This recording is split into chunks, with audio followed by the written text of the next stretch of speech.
All right, good afternoon, guys. Hope everyone had a good lunch. Welcome to my session today on web content management in SharePoint 2013. So a few bit of housekeeping before we get started. So this is level 200 paper, which means that we're not going to get too hardcore, but I'm expecting a little bit of SharePoint knowledge prior. Ideally, you've played around with 2010. If this isn't what you're expecting, feel free to leave right now. I promise I won't hold it against you. My name is Jacques. I'm the development manager at Provoke Solutions. We specialise in creating SharePoint, Azure and bespoke solutions, both in New Zealand and around the world. So that's enough about me. Let's get cracking on the presentation. Okay, so let me cover off the world's shortest agenda. So today I'm going to give you a quick overview on some of the new functionality in terms of web content management with SharePoint 2013, some stuff that I think is really cool. And then we're going to jump straight into a bunch of demos and a semi-real-world scenario, and I'm going to show you some of this really cool stuff in action. Okay, so what's new in 2013 for web content management? So firstly, in terms of UI, we're all HTML5 now. We've got a great new interface. It's really easy to use. It's really responsive. Because it's HTML5, it means we can support a bunch of new browsers. We can leverage video inside the browser as well and support a bunch of different more devices as well, which is pretty cool. Search is pretty massive in 2013 as well, right? We've got now 2013, they've incorporated fast from 2010, which means we can do some pretty cool things around moving content from one site collection to another, and we'll run to some demos around that later. In terms of social, big social framework, and now we also have the integration with Yammer, which really can help drive user adoption and user engagement with the product. Hopefully you saw Debbie's presentation before with a bit more information around that. Next thing, from a hosting option, we've got pretty flexible choices around how we deploy our solutions nowadays. So we can go on traditional on-premise solution. We've also got 365, and now as you saw in Scott's demo, we've also got VMs in Azure. We can also deploy on-premise solutions in the cloud, which is pretty powerful and pretty cool. And the best thing of all of this is in 2013, we no longer have an internet connector license. So if you already own a SharePoint license internally, there's no excuse not to go check out a public web as well. So go do it. And then last thing, from a developer perspective, we've got a really awesome flexible approach to how we deliver our solutions. We're no longer tightly coupled with SharePoint Designer. We can, as a branding or integrator, I can use whatever tools I'm familiar with, Dreamweaver, TextPad, whatever, to create my branding artifacts. And with the app framework, I can leverage other languages and existing skills to deliver solutions and components to SharePoint intranet or public website without even having to know C#. Not sure why you want to do that, but you can if you want to. Okay, and the bits in red over here, we're going to look at in a bit more detail during this demonstration. Okay, so that's 2-second overview of some of the stuff that I think is really cool in 2013. Let's jump into our scenario. And before we get started, let me just kind of set the scene a little bit around what we're going to talk about today. So a while ago, I read an article in the Herald about the explosion of online dating websites on the internet. And I found it pretty interesting. Some pretty interesting sites out there. These are a couple of my favourites. So clown dating, websites for clowns to meet other clowns. Sea Captain Date, you know, we find a captain of your dreams. And my personal favourite, Mullet Passions, which I can probably really associate with. Unfortunately, neither my missus or my boss will let me grow a mullet, which is quite disappointing. And then Personals for cat lovers as well. And you know, I'm not giving these guys a hard time, each of their own. But what this really kind of brought to light to me is something that we're really missing out in the marketplace today. And that's the SharePoint online dating website for SharePoint professionals who can find maybe some SharePoint advice and love at the same time. And I plan on changing that today. So our motto for this website is collaborate, share and love, in the spirit of SharePoint. Okay, so that's the high level scenario, and this is what we're going to run through today. I'm going to take a blank publishing site. We're going to brand it up using the new Design Manager functionality in 2013. Then we're going to set up information architecture and pages using managed navigation. Once we've got our base content set up, I'm going to show you how we can use the product catalog to move site from a rendering site to a public website, leveraging search. After that, we can look at some mobile support and optimize our site for multiple devices. And then last but not least, we're going to optimize our site for search engines. Cool, so a lot of stuff to cover today, and we might be breezing through a few topics, but this is only an overview. So afterwards, if any questions, I'll try and answer them, and if you've got some good questions, we'll try and give away some prizes as well. I've got no idea what this thing is, but it looks freaking awesome. All right, so first up, branding. So in 2013, we've kind of got two options around how we brand up our sites. The first one is composed looks. So you can think of it as composed looks, pretty much like themes in 2010. Pretty basic, just reskinning our content. So you get a few out-the-box options to choose from, or you can create your own. And they're just driven from a single list on your publishing site, where you specify a background image, a master page, and some SharePoint files that specify attributes and hex color values as well. And then you can go and tweak all this through the browser. Pretty low investment, but in fact all you're really doing is just reskinning out the box look and feel with a few different colours, which is pretty cool. But on the other hand, if you want to take it a bit further and create some really rich user experience and really cool user design, then you need to start using Design Manager, which is again a new piece of functionality in 2013. So this is the kind of rough workflow on how Design Manager works. So firstly you get your designer, who to draw some pretty pictures in Photoshop, whatever tool designers use nowadays. Once you've got your images and your collateral, you hand over to your integrator. So your integrator is firstly going to map their local machine to the SharePoint farm or to the master page gallery, so they can interact with the different files in there. Then they use an online tool, which we'll see in a second, to generate code snippets to add to their master pages and page layouts.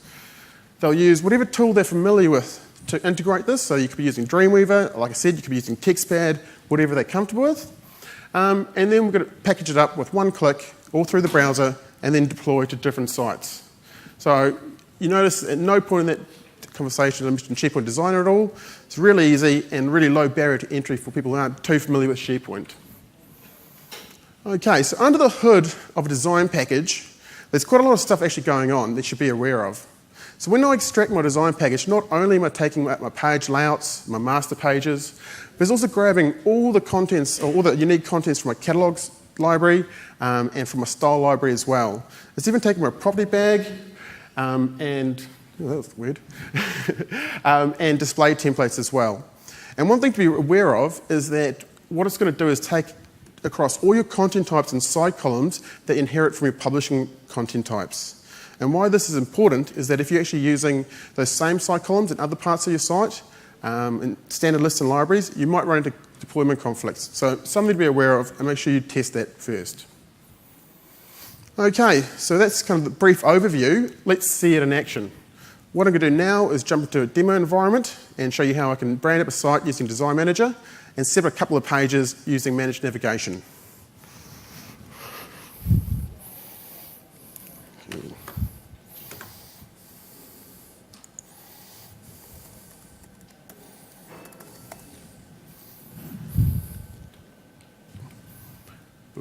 All right, so here I have a blank publishing site I've just created. It's using the out-the-box template. Notice it's got kind of the unique, the new 2013 look and feel. It's all very metro. And what I'm going to do now is go and open up Design Manager and have a look. So I click on Site Settings and then click on Design Manager. It'll load up my page for me in a second. So you can see I've got some simple steps to follow to go ahead and create my content. So I'll only demo a couple of these for now, but the first thing to do is create your device channels, and I'll show that in a bit when we talk about mobile devices, but device channels let us target unique master pages for unique devices. Next, we upload all our branding collateral, so images and CSS, and we do that just through Windows Explorer. Then we create our master pages, our display templates. So display templates in 2013 is a new concept again. So in 2010, we used XLT files to style up and brand our search results and other components. In 2013, we have a new HTML and JavaScript engine that's driven from display templates. I'm not going into too much detail here. If you want to know more, check out Wayne's session later in the conference. But with design templates, display templates, I can tweak a lot of stuff, not just search results, but search boxes, item styles and lists, a whole bunch of stuff. And then last but not least, we create our page layouts. Once that's all done and created, we can package it up and then deploy that to a different environment. So let's have a look at what it's like to create a page layout. So I'm going to click on the page layout option over here. Okay, and it's going to open a new page. All right, and I'm going to click on Create Page Layout. So now it gives me the option to choose a name for my page, and a content type that it's inheriting from, and a master page that it's using. So we'll call this TENS demo page, go with Seattle master page, and inherit from the welcome page content type. So when I click OK, what SharePoint is doing in the background is going and finding what content placeholders I have in my master page, generating my page layout in the master page gallery, and getting that ready for me to start integrating. If I want to start customizing this, I have a few different steps I go through. So firstly, I'm going to open up this page over here so I can see what it looks like in preview mode. And at the same time, I'm going to jump into my file system and open up this page in a tool that I'm familiar with. So I'm just going to drag this to the side quick. Okay, so here is my master page gallery that I've mapped to favourites in my file system previously. I'm going to go ahead and find my master page, also my page layout. Cool.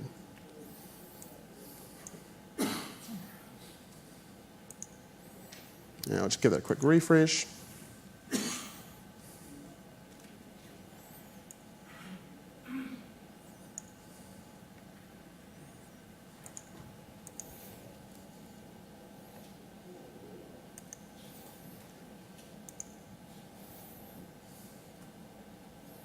Cool.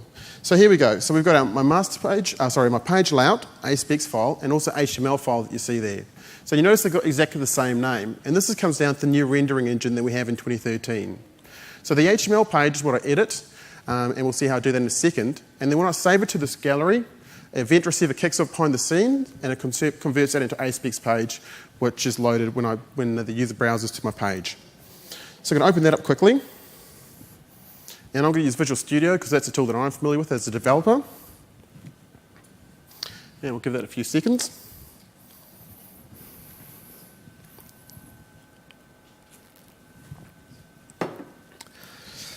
Gotta love the internet speeds in New Zealand. Great, there we go. So you'll notice a brand new syntax here with HTML snippets throughout our page layout. What I'm going to do now is jump back into my SharePoint site and create some new snippets to add to this layout. Okay, so if I click on the snippets gallery in the top right hand corner here, it takes me to a unique page that allows me to create these HTML snippets, which can then just simply copy and paste and add to my page layout.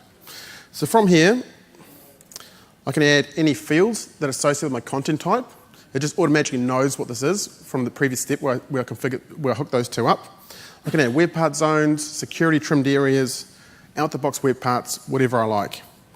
So I'm going to go ahead and add a person contact information. So I can see a preview of what that looks like.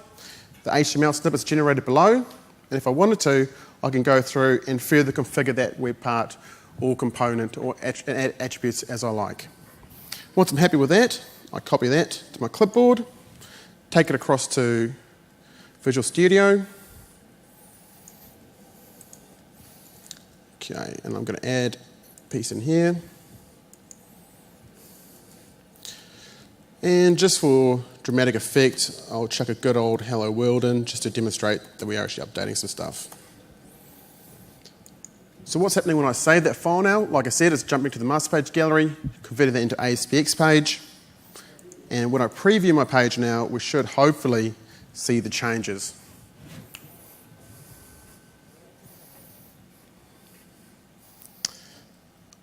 Voila, cool. So hello world, beautiful page layout. And I can continue this process, adding components, tweaking my layout until I'm happy with both my master pages and my page layouts. And once that's ready to go, I'm going to package it all up in a single WSP, which can then move to another site. So what I'll show you now is just how I'm going to go and import a design package I created earlier. So I'm going to go back to Design Manager, and I'm going to import a previous design package. Okay, so it's really kind of that easy. So it's going to take about 30 seconds for that to upload.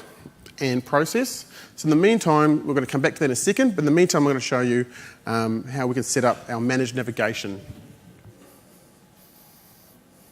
Okay, so in a new tab, I'll open up the site. And I'm going to go to Site Settings and then go to Navigation Options.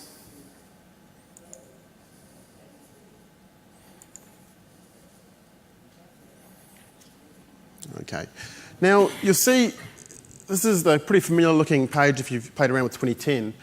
But now under Navigation Options, I have an additional option checkbox radio button there for Managed Navigation.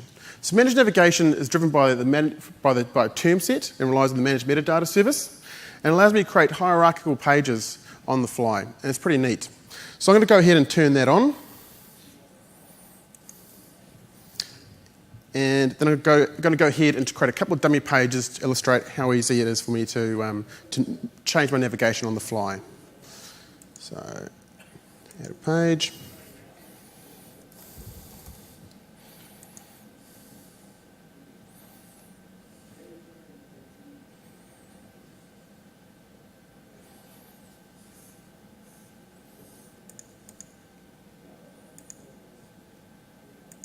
Cool.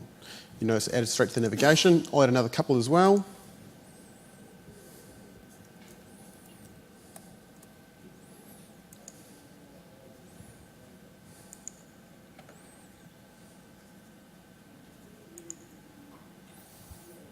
And one more after that.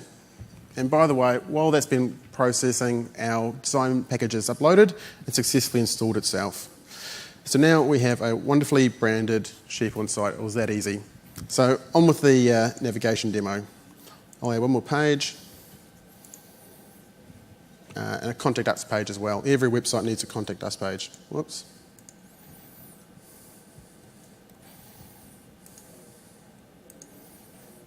Okay, so I've got 3 pages now. What about if I decided that actually Contact Us really needs to live below About section? So in 2010, if I was going to use this just out the box, I'd either have to go create manual navigation, or I'd potentially have to create a whole other sub-site below this one and move my page across, which would be a big pain. Now, with managed navigation, I can simply go to the term set and rearrange my terms. So let's have a look at that quickly. So I go to Site Settings, go to Term Store,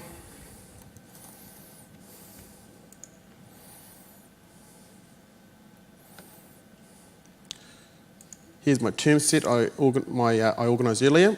What I'm going to do is just right-click on Contact Us and move it to About.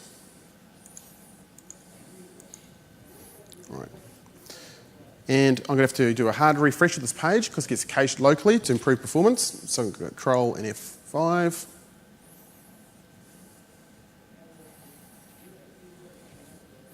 And there we go. We've got About Us sitting below our Contact Us sitting below our About Us page.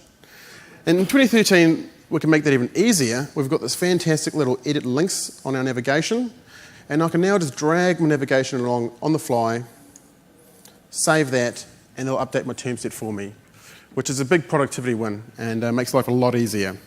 So as you can see, I could have a single page library here with hierarchical content, and it's all driven by my term set. Pretty cool. Let's jump back to our slides. Okay, cool. So there we go. So we've seen in that demonstration, we saw how we could brand up a site using Design Manager. We saw how we could also set up an information architecture, create pages, and configure our navigation using managed navigation features. Let's have a look at cross-site publishing and catalogs now. Okay. So firstly, what is cross-site publishing? So in a nutshell, it's getting content from one site collection across to another site collection. Okay? And we do this through the magic of search. So a typical installation, you'll have a content site collection where you're generating your content, and your content authors create stuff, and a rendering site, which might be a public website, where consumers view that content. You'd have a term store, use the managed metadata service, which you use to tag content in your content site collection, and add navigation to your rendering site collection. Typically, you'd also have an asset site collection, which provides images and media to both the other collections as well. And we can use the blob cache to optimize that for users and cache information to improve performance. And then search is kind of where all the magic happens. So search will crawl our content in our content site collection and also our term stored to create hierarchical relationships.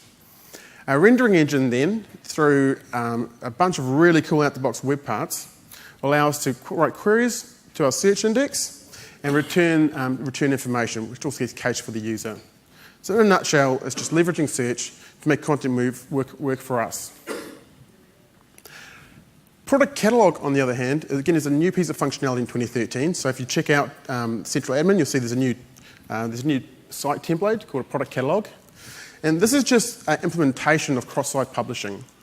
So what you need to do is go set up, if you enable a cross-site publishing feature on a site collection, it gives the ability to add a product list or a catalog list, which you surface in your content site.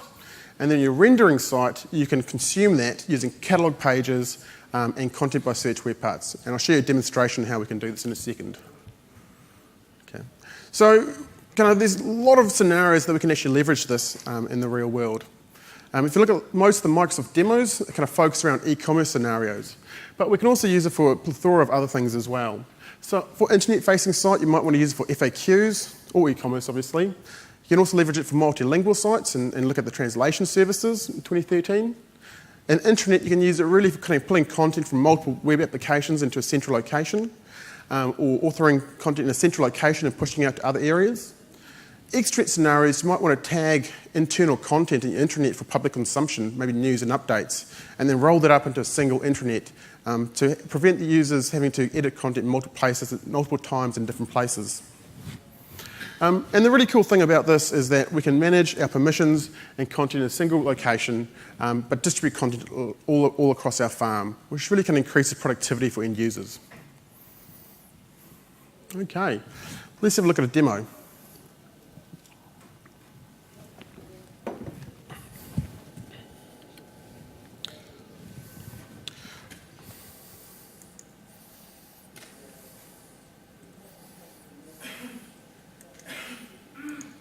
Okay. So what I'm going to show you now is a product catalog. So I'm going to set up a list of members for my website in a content site. Notice how this is black, it's a totally separate site collection. And then we're going to surface this through a product catalog in our public website that we created in our first demo. So if we jump into my members list over here, this is just a standard custom list in SharePoint. I've added a unique content type to it, and I've added some data as well, but nothing too special. All right, let's have a quick look at what an item looks like in here. So if I edit this item, I can see a particular member has a title, which is like a username. He has a picture. He's got a member type. And I'll get you to pay particular attention to this because it's important later in the demo. So a member could either be a developer or a designer or IT pro. It's kind of hierarchical. Okay, and we can drill down into different areas. We've also got some skill sets and a bio and some age information as well. Nothing too special there. On top of that, so that's just a basic list. So what we need to do now is set this up so that other sites can consume this list as a product catalog. So to do that, I'm going to go to my list settings. And you'll see on the bottom, under general settings, I now have a catalog option because I have already enabled the cross-site publishing feature. I'm going to click on that and configure this site. So there's a few things I can do here. Firstly, I can enable it as a catalog. I can configure anonymous access. So one important thing to remember when you're creating product catalogs is that the permissions for your site, for your content, get stored with the content, not the consuming site. Because this is a public website, I've turned on anonymous access. The catalog item URL field is where I tweak what the URL is, and you'll see how that works in a second. So that's kind of creating the friendly URLs. And the navigation hierarchy, notice I've chosen member type again, is will be transferred to my public site and be turned into navigation as well as tagging my content. So if I click OK there, it's going to go through and publish that. Before I can consume their content though, I need to go run a search crawl. I've already done that in the background because it takes a couple of minutes, so just take my word for it. So the next step is to now hook that site, that list up to my public website. So what I want to do now is click on site settings. Give that a second to load. And there's an option for managing catalog connections. I'm going to connect to a new catalog. And you'll see my members list turn up here, which I've just exposed. I'm going to connect to that. Cool. So now I've got an option to integrate fully or just with my site or not, and I'm going to say yes. I'm going to choose what navigation I'm going to take across to my site as well. So I want to take all members to my site. I'll add those. I'll include that in the root of my navigation. And then down the bottom here, I'm going to choose which pages to implement this product catalog on. So if I just leave that as is, SharePoint will do some really smart stuff in the background and create me 2 new page layouts. But I've actually set them up previously and styled them up a little bit. So I'm going to choose those.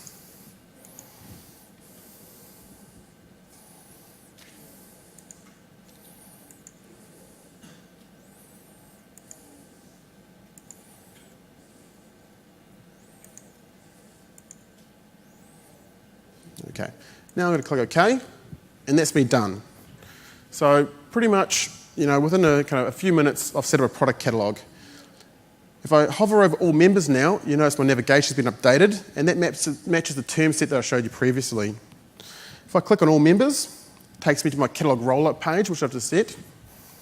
I'll just do it harder for you, refresh on that.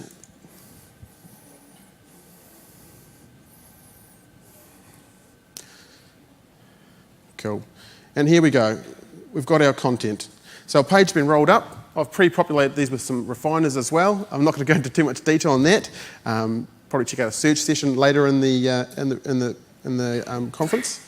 And down the left here, I can drill down through that hierarchy I set up in my term set as well. So I can look for just developers and maybe back-end developers as well, and filter through on those. I can click on a particular item, and that takes me to a product detail page or a detail page where I can see the person's skills and their bio and other bits and pieces. So in a nutshell, that's product catalogs.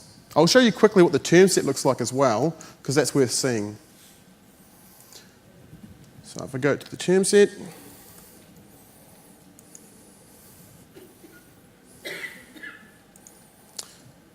cool. So if you check out the catalog demo, what it's done here is it's copied my member types from my consuming site collection, from my content site collection, up into my navigation as well. So that's what's happening behind the scenes, which is pretty cool. Let's jump back to the slides and look at the next feature.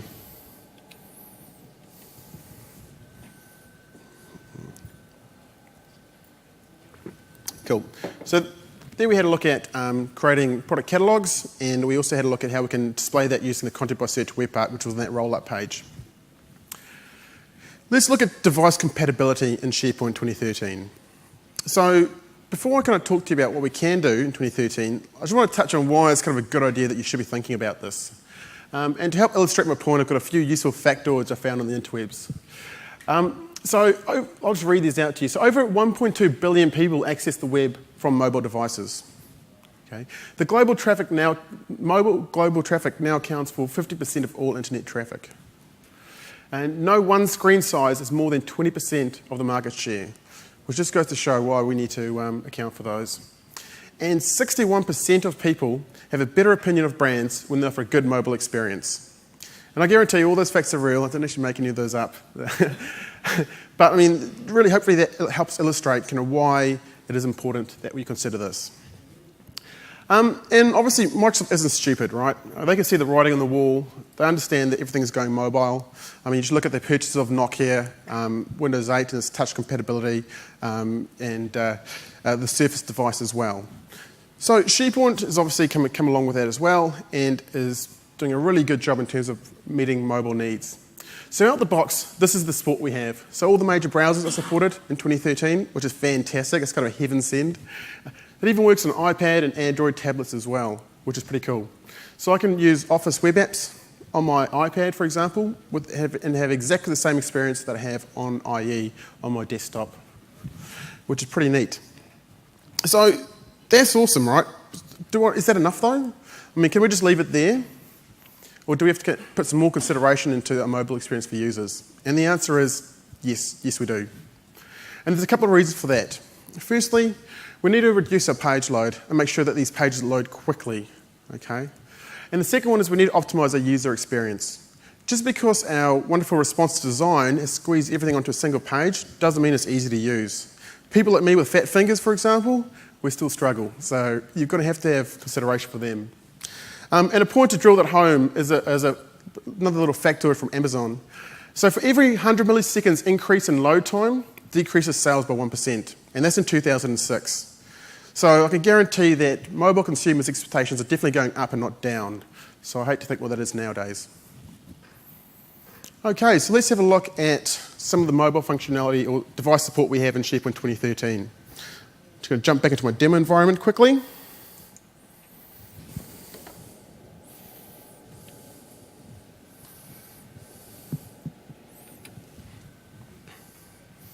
Okay, so here's our site that we left off last. I'm going to jump into Design Manager. And there's a couple, sorry, not Design Manager, I want to jump into Site Settings actually. And there's a couple of things I'm going to show you now. The first one is device channels, and the second one is image renditions. So firstly, device channels. So device channels effectively allow us to specify a user agent string and associate that with a master page. So we can create a unique experience for particular devices. So what I'm going to do now is quickly create a new channel for a Surface device. So add a new item, give it a name, an alias, which is a code I can refer to it later. And then the inclusion rule over here is attributes in my user agent string.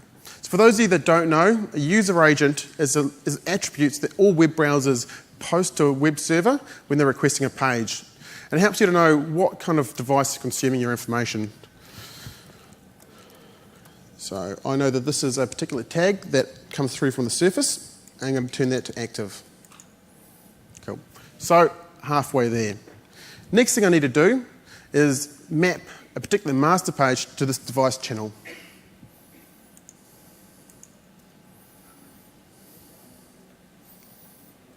Okay. So I've clicked on my master page gallery, or master page settings. Notice how I now have two options there. My default master page, which I normally have in 2010, but now also an additional one for my device channel. And for my Surface device, I'm going to choose a unique master page I created earlier, which has some slightly different theming to it. And other than that, it's pretty much exactly the same. I'm going to click OK, and I'm done. If someone comes to my site now from a Surface device, they'll be directed to access my site using that master page. And we'll see that in action in a second. Before we see that, though, I want to show you image renditions. So image renditions is, again, new functionality in 2013 that allows us to dynamically and consistently resize images in our site collection. So effectively, it's just a list where we specify the width and height of a particular image. We can then associate that with any image in any of our publishing pages. And what SharePoint will do is dynamically resize those and reformat the image and load it into a cache so that it's really fast for future users. So I'm going to add one for our demo here. We'll give it a width, some arbitrary numbers, and click on Save. So now that's available for any page image field on my site. Let's go to a page that I want to optimize specifically for a mobile device. Okay, so like with any good site, you need a good reference. So what I'm going to do now is going to edit this page. So what I've done here is I've got a couple of different image fields. One that I'm only going to display for mobile devices, and one that I'm only going to display for desktop devices. I've also changed the layout slightly, and which is something you really do need to consider when you're designing for mobile. In this case, I'm kind of putting the text up front, so that the user can consume that first and not be distracted by images, which might kind of reduce their screen real estate. So what I want to do here as well, in addition to changing my layout, I want to optimize that page for my mobile device. So I'm going to add a new rendition to that. So if I click on the image page, I can click on the selection over here and click on first thing and choose an image rendition. So this one we just created. And you can see that's been resized dynamically. But this doesn't kind of look just right. You know, you're missing my awesome hairdo. So what I want to do now is go and tweak that a little bit. So if I go to image renditions, edit those.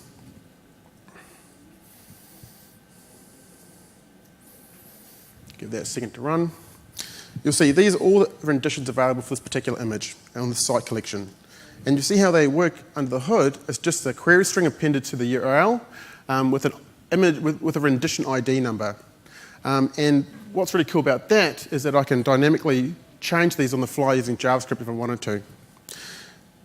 What I want to do now is just tweak my demo image over here. I'm going to change that, and I'm going to move it to kind of focus on a different part of the image. Cool. And I'll go ahead and save that. And then I'll click on OK. Now you'll see a message pop up there saying this image rendition might not change because it's been cached. So I'm just going to do a hard refresh again.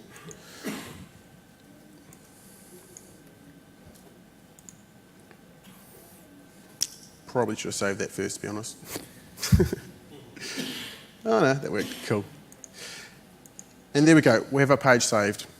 So just to prove this actually all works, what I'm going to do is open this up in my Surface emulator over here.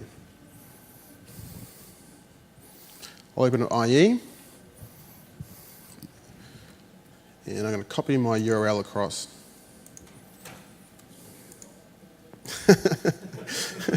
Who put that there? I can't understand why Microsoft would ship the emulator going straight to Google. It's ridiculous. And voila, you can see the true extent of my visual design skills there. We now have a blue border, which is kind of illustrating them using it. Thanks. We're using a different CSS style sheet. Also, we've got a different layout and we've got different images. So just to have a look back at what the full page looks like, that's exactly the same URL, same page, different rendering. And it's that easy, which is pretty cool. Okay, back to our slides.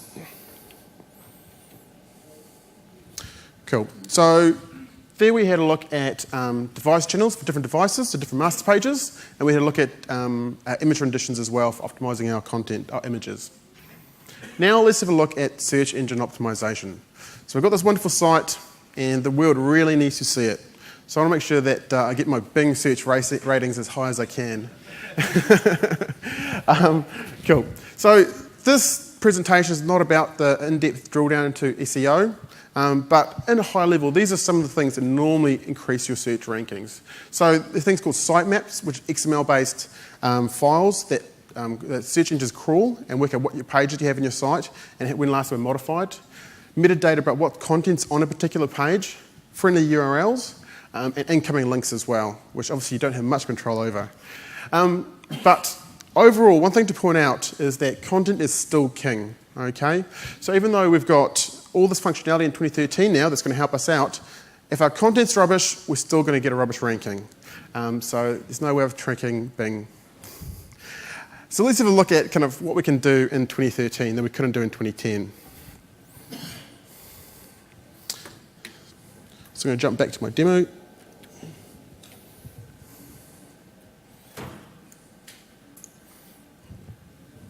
I'll just reload this page quick. So first things first, I'll show you how we can create a sitemap. So I've already gone through, I'm going to jump back to site settings here. I've already enabled a new feature called Search Engine Sitemap at my site collection level. And that's unlocked a few cool pieces of features for me.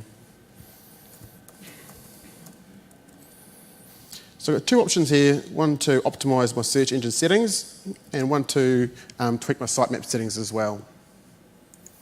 So in my search engine settings, I can jump into Bing or Google and register my user and my site as a legitimate site, and they'll give you some metadata that you can chuck into your header, and they'll just process through here.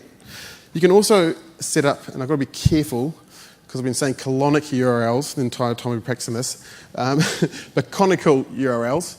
And those are pretty much URLs on your site that might have a query string attached. They effectively are the same page, or maybe different pages. And this way you can configure that to make sure you get the right amount of page hits. From a search engine sitemap perspective, I can add tags that get applied to my entire site. And I can disallow search engines to crawl particular parts. So stuff like my layouts directory, you don't really want search engines crawling your settings pages and stuff like that, even though they shouldn't be exposed to the internet anyways, but just in case.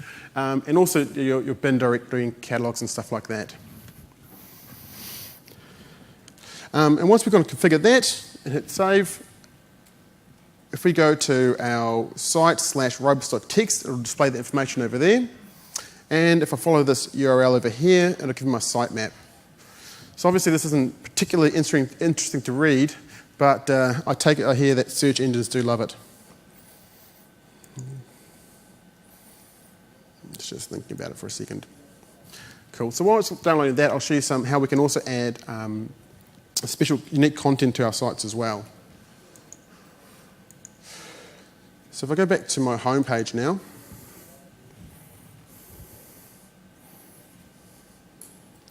what I want to do now is going to add some keywords to my page and also description to the page, which is a key thing for search engine optimization.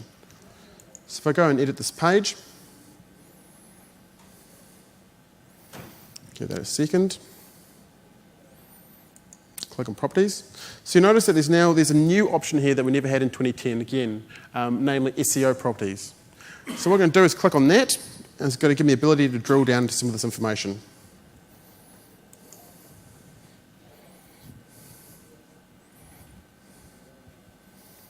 Cool. So firstly, I can set my browser title, so that's what's displayed at the top of the page and rendered on search engines. I can also add a meta description for my page, and this gets added to the header, and it's particularly looked for by search engines. And I'm going to add keywords that will turn up in related searches as well. I can choose whether to include or exclude this page from my sitemap, which will kind of push up rankings up and down as well. So just to prove this is actually working, I'll click on OK. I'll view my page source.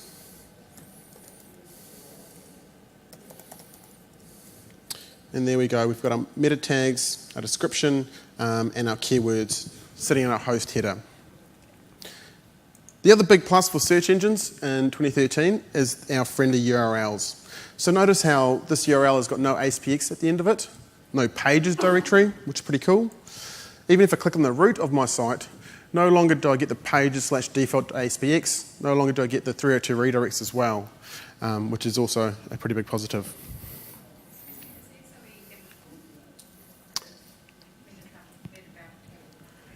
You mean, could you add extra categories in there?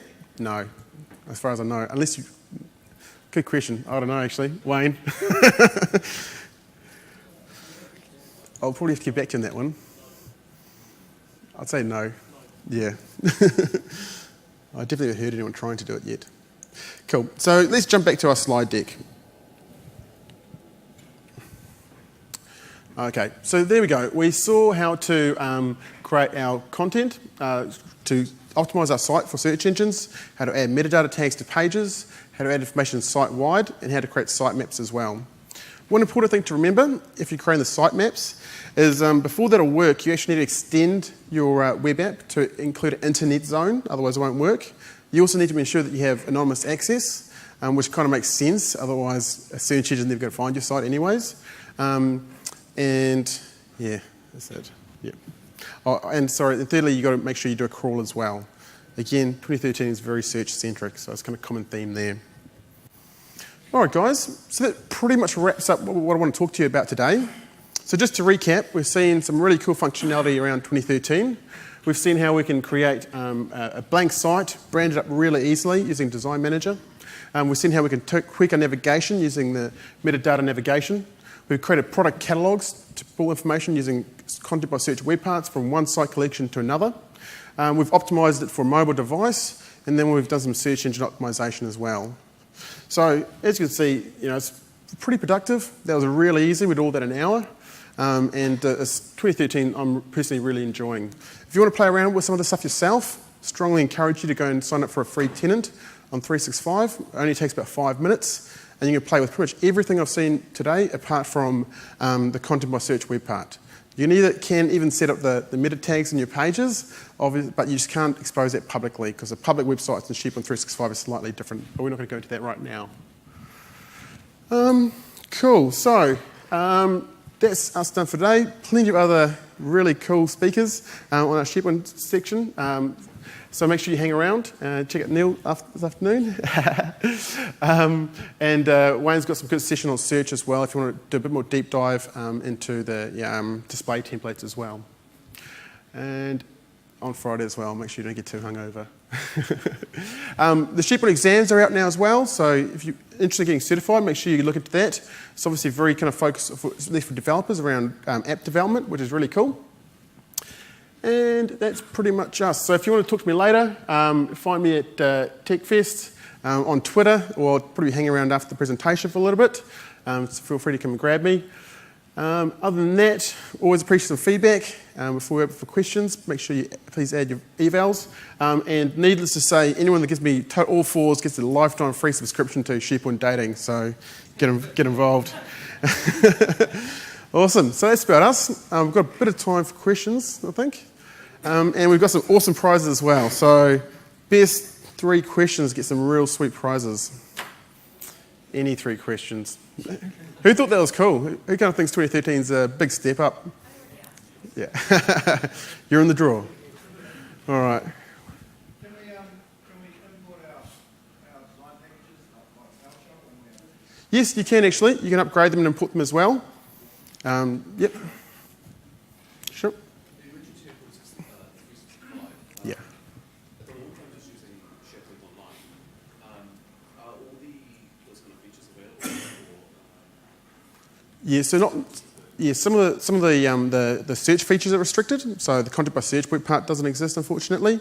Obviously, there's a special kind of public site in SharePoint 365. You don't have all the publishing features, so you can actually implement the SEO side of things, but it's pretty scaled down, so it's not quite ideal. Yeah. In the design manager, I think when you change the layout, would you actually change it because you uploaded your script and done recipe, and it changed the master page? Yeah. Now, are you actually changing the code of the master page in there, or is it just the CSS you change? Oh, yeah, I changed some of the attributes inside the master page as well, added a few placeholders, and uploaded that. And I also attached a CSS file directly to that, just so I can illustrate the change as well. So you can limit what you've done. Yeah, absolutely correct, yeah. All right. Yeah, and what's the upgrade path like from earlier versions of SharePoint? All right. Yeah, Friday afternoon, yeah. But it's pretty similar to, in a nutshell, it's pretty similar to 2010, apart from you don't have in-place upgrades anymore. So you're kind of rebuilding your farm. Also, there's a lot more hardware requirements as well, but Wayne will cover that off in a bit more detail.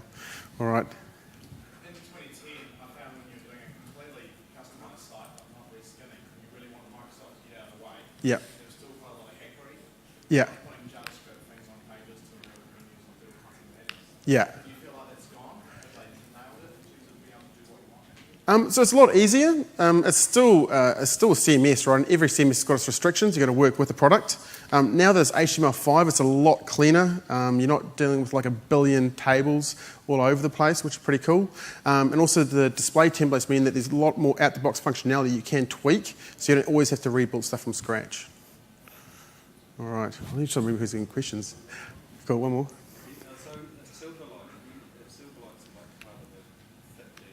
So yeah, good question actually. So Silverlight's pretty much gone. The only place that I know Silverlight still exists is in the organisation web part, in the My Site, and also. So pretty much everything's now HTML5. So even the BI stuff's all HTML5 as well. So you're not really relying on Silverlight, which is pretty cool. All right, and we're good for time. I actually forgot to start my timer, so I've got no idea. Oh, sweet, cool. The back there? When you do a cross-site publishing, Yeah. you still do a content deployment after you've go across the whole Yes. Yeah. Yeah, you should be, as long as you're kind of pulling those same page layouts on the same location. So you're not taking the content across, right? You're just surfacing that from the search index anyway. So really that's just your layouts and your look and feel on the public site, yeah. Cool. One more question. Yeah, go on then. Get his phone out, this sounds hard. All right. You sort of call it the catalog sharing between different site collections. Yeah. And you have a catalog in one environment and then put it over to the second.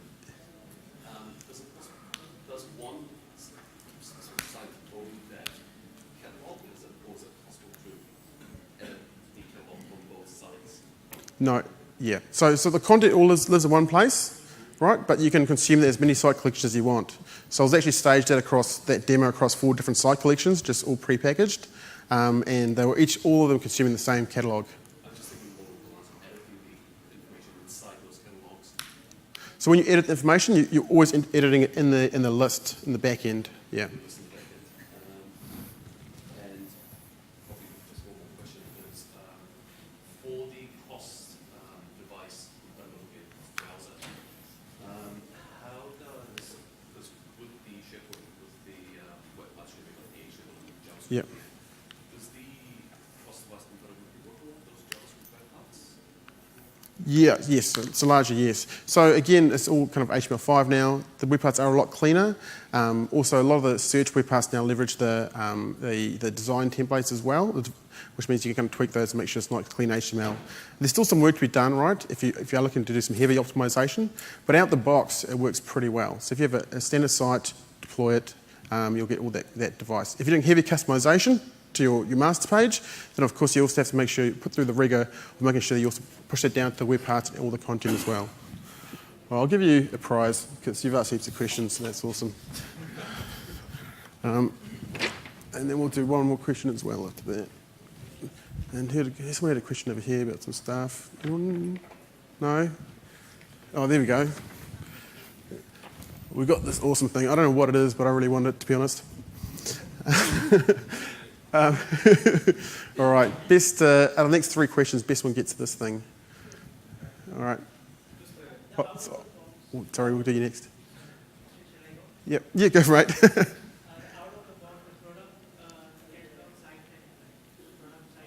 Yes. Yep, so you can do.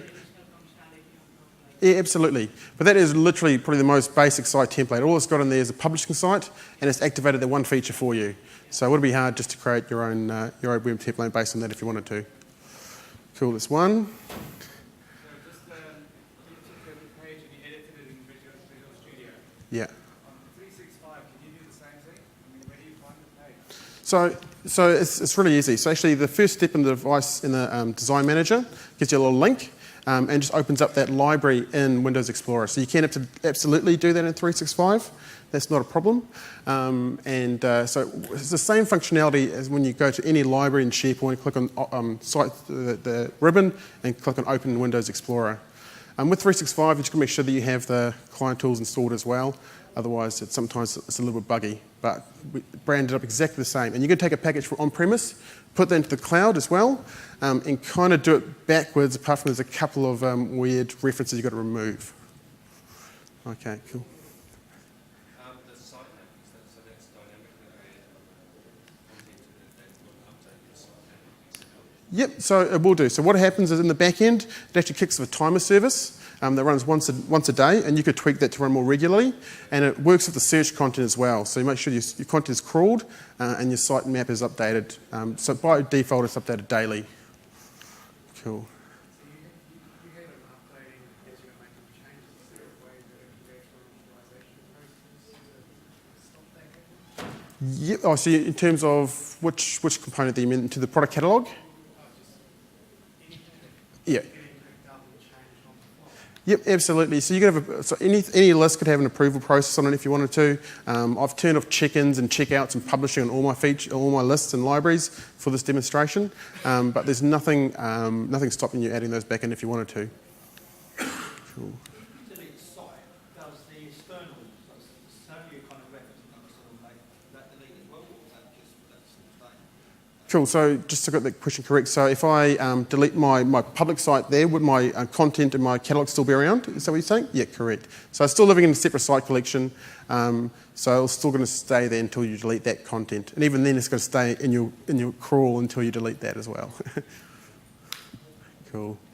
One more question. When you made this mobile solution, so you add in the Surface or whatever, can you add multiple mobile phones instead of doing it all individually? Because I think a lot of them is just going to be a standard tablet. Yeah. So Yeah. you just kind of add. Yeah, correct. So what you can do is you can set as many different device channels you want, and you can specify whatever agent strings you want there. So typically a user agent will have, maybe 10 different attributes, and then you can also rank those as well. So you can say if it's got this attribute and that attribute, then do this layout first, or this master page first. Yeah. So it's up to you. It's kind of flexible. You could create a million if you wanted to, but it'd be a bit hard to maintain, to be honest. All right. So obviously you could use Visual Studio around development tools to build your new site. So I'm assuming there's a level of database integration. Is that restricted to just Microsoft SQL Server, or can you use any database application? For SharePoint? Yeah. Oh, for SharePoint, yeah. So in terms of installing SharePoint, yes, you have to use SQL Server. But if you're looking to use leverage kind of line of business data, you could connect to Oracle or whatever via the business data catalog, but that's probably another separate kettle of fish. Cool. All right. So you asked a question about 365, and I really like 365, so you can have the a TechEd. Oh, I'm very, very jealous. Congratulations. All right. How are we doing for time? Cool. Is that about an hour? Cool. And maybe one last question, and then we'll finish up for today. All right. Cool. Hopefully you guys enjoyed that and learned something along the way. Feel free to come and grab me during the conference if you have any other questions, and thanks a lot for listening. Cheers.